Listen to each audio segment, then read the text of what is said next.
नमस्कार भक्तजनों। भक्तों, सर्व मनोकामनाओं की पूर्ति हेतु रविवार का व्रत श्रेष्ठ है। इस व्रत की विधि इस प्रकार है। प्रातःकाल स्नानादि से निवृत्त हो स्वच्छ वस्त्र धारण करें। शांत चित्त होकर परमात्मा का स्मरण करें। भोजन एक समय से अधिक नहीं करना चाहिए। भोजन तथा फलाहार सूर्य के प्रकाश रहते ही कर लेना उचित है। यदि निराहार रहने पर सूर्य छिप जाए तो दूसरे दिन सूर्य उदय हो जाने पर अर्घ्य देने के बाद ही भोजन करें। व्रत के अंत में व्रत कथा सुननी चाहिए। व्रत के दिन नमकीन तेल युक्त भोजन कदापि ग्रहण न करें। इस व्रत के करने से मान सम्मान बढ़ता है तथा शत्रुओं का क्षय होता है।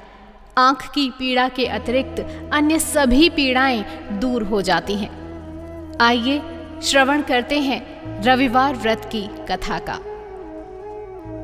एक बार एक बुढ़िया थी। उसका नियम था प्रति रविवार को सवेरे ही स्नान आदि कर घर को गोबर से लीप कर फिर भोजन तैयार कर भगवान को भोग लगा स्वयं भोजन करती थी। ऐसा व्रत करने से उसका घर अनेक प्रकार के धन धान्य से पूर्ण था। श्री हरि की कृपा से घर में किसी प्रकार का विघ्न या दुख नहीं था।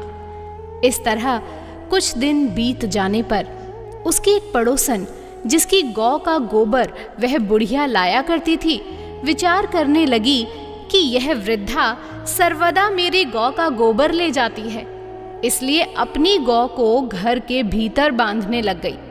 बुढ़िया को गोबर न मिलने से रविवार के दिन अपने घर को न लीप सकी, इसलिए उसने न तो भोजन बनाया न भगवान को भोग लगाया तथा स्वयं भी उसने भोजन नहीं किया। इस प्रकार उसने निराहार व्रत किया। रात्रि हो गई और वह भूखी ही सो गई। रात्रि में भगवान ने उसे स्वप्न दिया और भोजन न बनाने तथा लगाने का कारण पूछा। वृद्धा ने गोबर न मिलने का कारण सुनाया।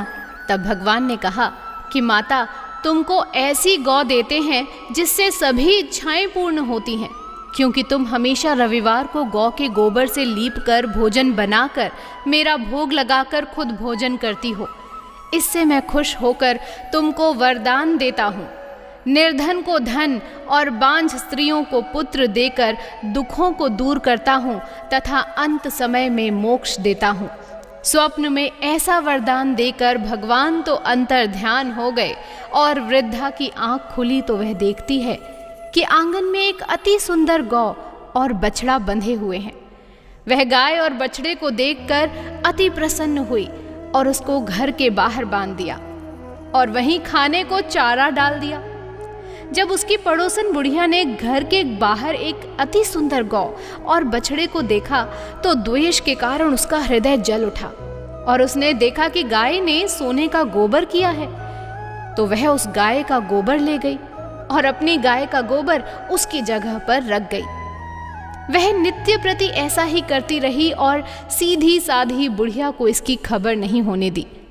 तब सर्वव्यापी ईश्वर ने सोचा कि चालाक पड़ोसन के कर्म से बुढ़िया ठगी जा रही है, तो ईश्वर ने संध्या के समय अपनी माया से बड़े जोर की आंधी चला दी।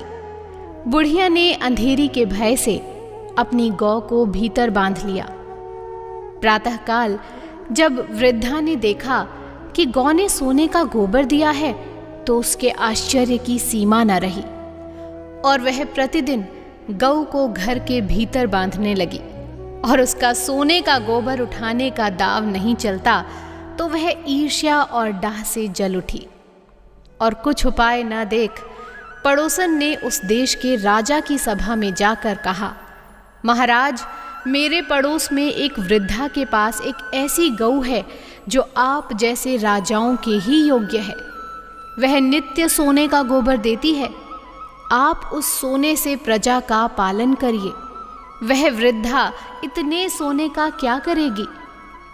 राजा ने यह बात सुन अपने दूतों को वृद्धा के घर से गौ लाने की आज्ञा दे दी। वृद्धा प्रातः ईश्वर का भोग लगा भोजन ग्रहण करने ही जा रही थी कि राजा के कर्मचारी गऊ खोल कर ले गए। वृद्धा काफी रोई, काफी चिल्लाई, किंतु कर्मचारियों के समक्ष कोई क्या कहता। उस दिन वृद्धा गऊ के वियोग में भोजन न खा सकी और रात भर रो रो ईश्वर से गऊ को पुनः पाने के लिए प्रार्थना करती रही। उधर राजा गऊ को देखकर बहुत प्रसन्न हुआ, लेकिन सुबह जैसे ही वह उठा, सारा महल गोबर से भरा दिखाई देने लगा। राजा यह देखकर घबरा गया। भगवान ने रात्रि में राजा को स्वप्न में कहा कि हे राजा, गाय वृद्धा को लौटाने में ही तेरा भला है। उसके रविवार के व्रत से प्रसन्न होकर मैंने उसे यह गाय दी थी। प्रातः होते ही राजा ने वृद्धा को बुलाकर बहुत से धन के साथ सम्मान सहित गऊ बछड़ा लौटा दिया। उसकी पड़ोसन दुष्ट बुढ़िया को बुलाकर उचित दंड दिया। इतना करने के बाद राजा के महल से गंदगी दूर हो गई।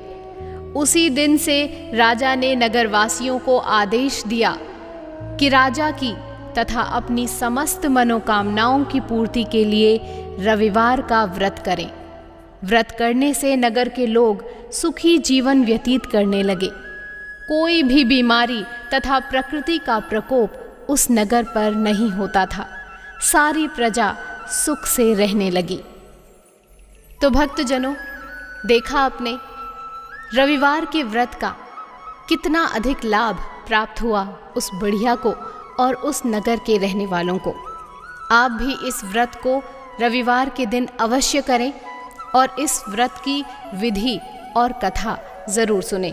इस व्रत के करने से मान सम्मान बढ़ता है, शत्रुओं का क्षय होता है और अन्य सभी पीड़ाएं दूर हो जाती हैं।